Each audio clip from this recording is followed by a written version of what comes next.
Good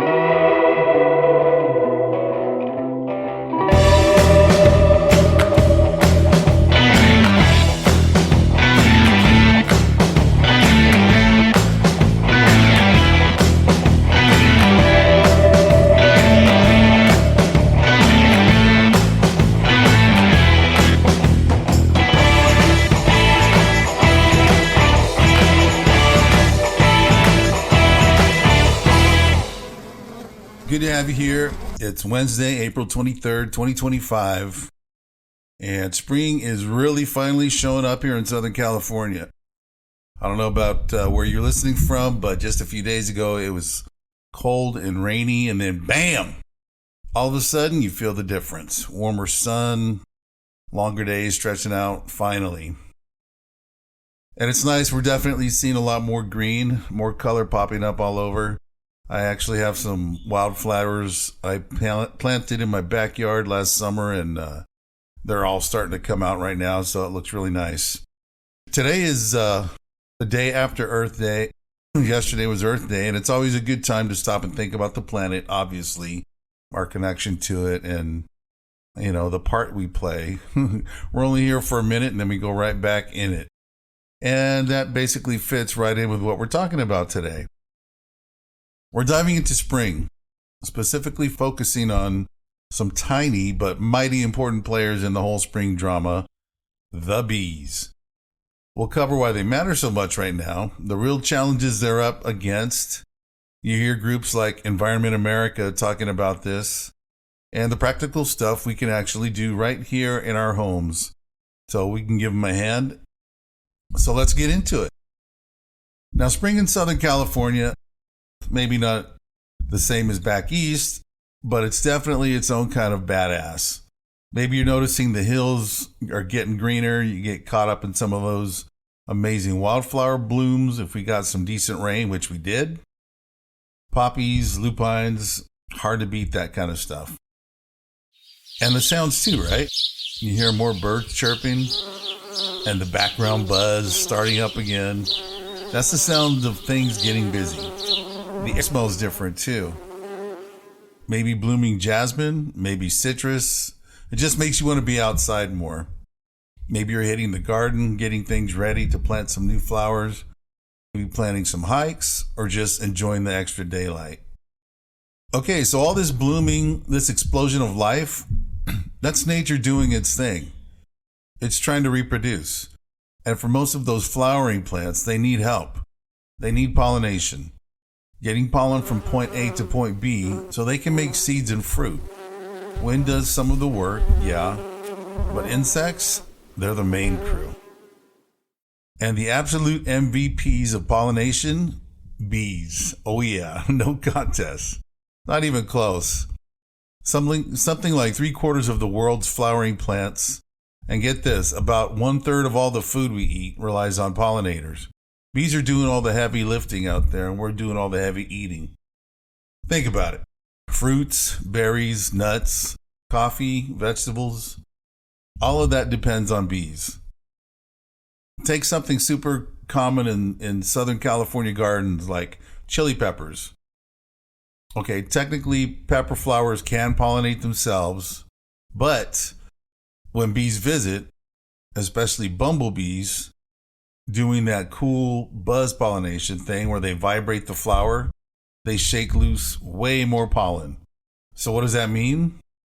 That means bigger peppers, better peppers, hotter peppers. So even for plants that can go it alone, bees often make a huge difference in the harvest. It really shows how connected everything is. You want to see more than how this works for different foods? The Bee Raft YouTube channel has some great videos looking at pollination and the food bees grow. So give it a look when you have a minute. Again, that's the Bee Raft YouTube channel. Now, when we talk bees, don't just think honeybees in those white boxes. They're important, yes, but they're just one type and not even native here. Southern California has thousands of native bee species. Big fuzzy bumblebees, shiny blue or green mason bees, leafcutter bees that snip little leaf circles, big carpenter bees, tiny sweat bees. Just, it's an incredible variety. There's a ton of bees out here. And that variety matters. Different bees work different flowers, and they buzz in different weather. Mason bees fly when it's cool and damp. Bumblebees buzz pollinate things honeybees can't do as well. Having all these different native bees keeps our local ecosystems healthy and diverse, from the coast right up to the mountains. Now here's the tough part. These amazing pollinators, both honeybees and our natives, are in huge trouble. Seriously. Groups like Environment America keep sounding the alarm, and the numbers back it up. Huge honeybee losses over winter, native bee populations declining fast, some are even nearing extinction. So what's the deal? It's usually not just one thing. First of all, it's habitat loss. That's a big one. We build over stuff. We plant huge lawns that are basically food deserts for bees. We plant pretty flowers from other countries that our native bees can't really use.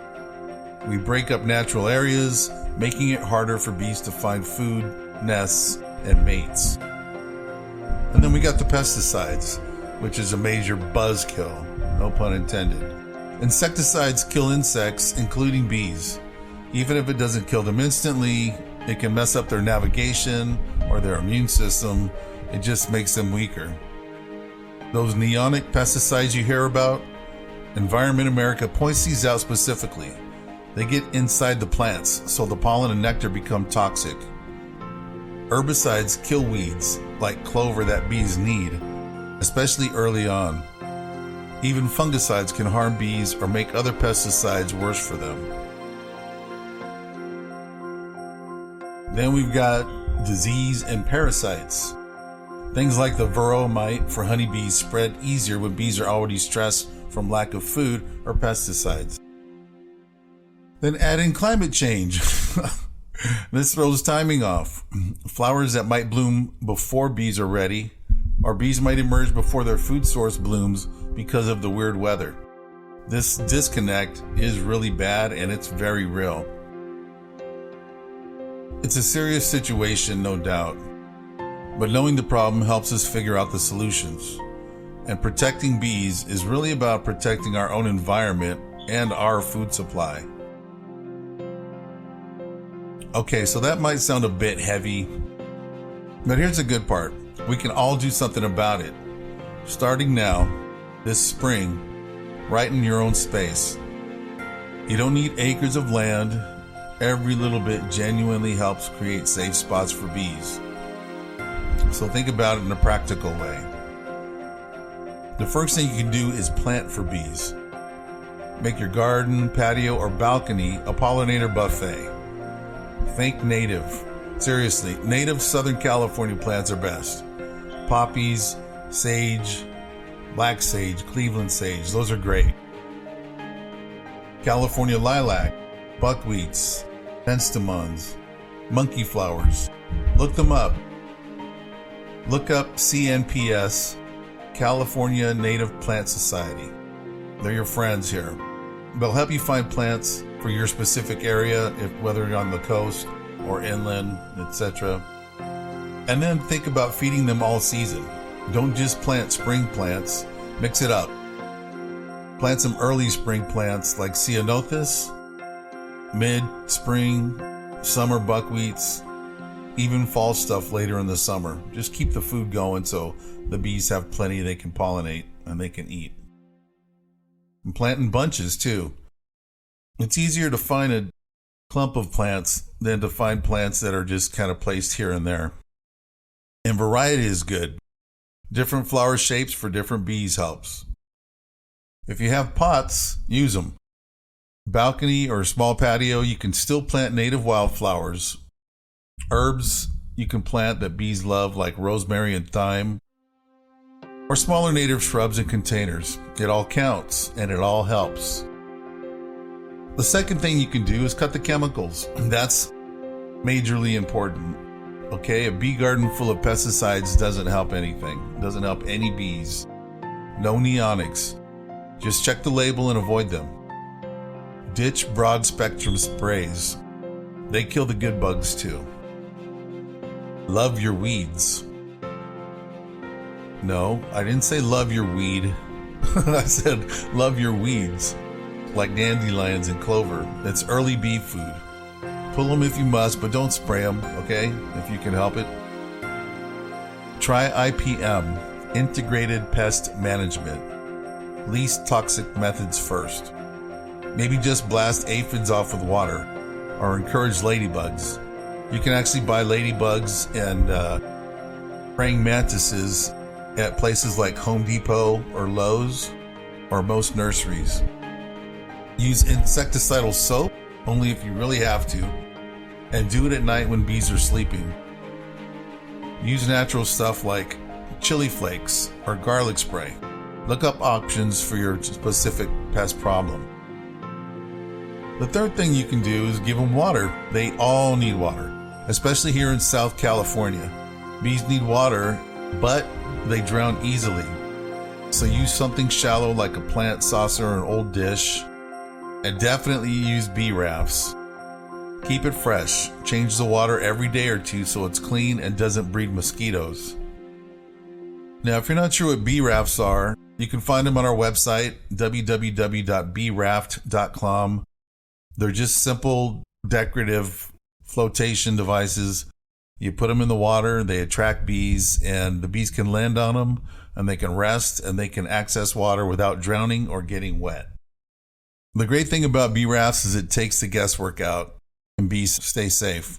You just put it in the water and you're done.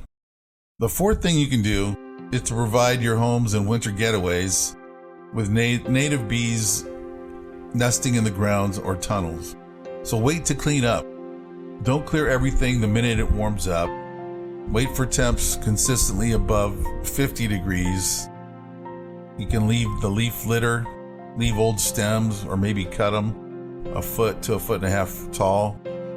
Bees use that kind of thing. Leave some bare dirt. Don't mulch every single inch. Some bees need access to bare ground to dig nests, especially sunny spots. Make a brush pile. Just pile up some sticks in a corner and let it go. Bee hotels are good too, but be careful. They can work for cavity nesters, but cheap ones with just drilled holes can spread disease. Look for ones with replaceable tubes or reeds, and clean or replace them yearly.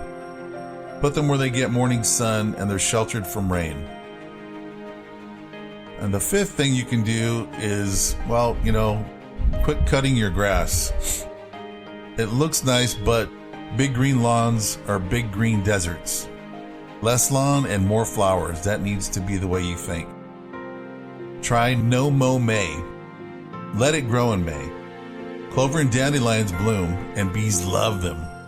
When you do mow higher. Set your lawnmower a little higher and let some of those clover and dandelions bloom. Add clover too. Easy to overseed your lawn with white clover. It's good for bees and good for your soil. The sixth thing you can do is think bigger. Don't just focus on your yard. Tell your neighbors what you're doing. Share what you're doing. The more bee-friendly yards there are, the better for everybody.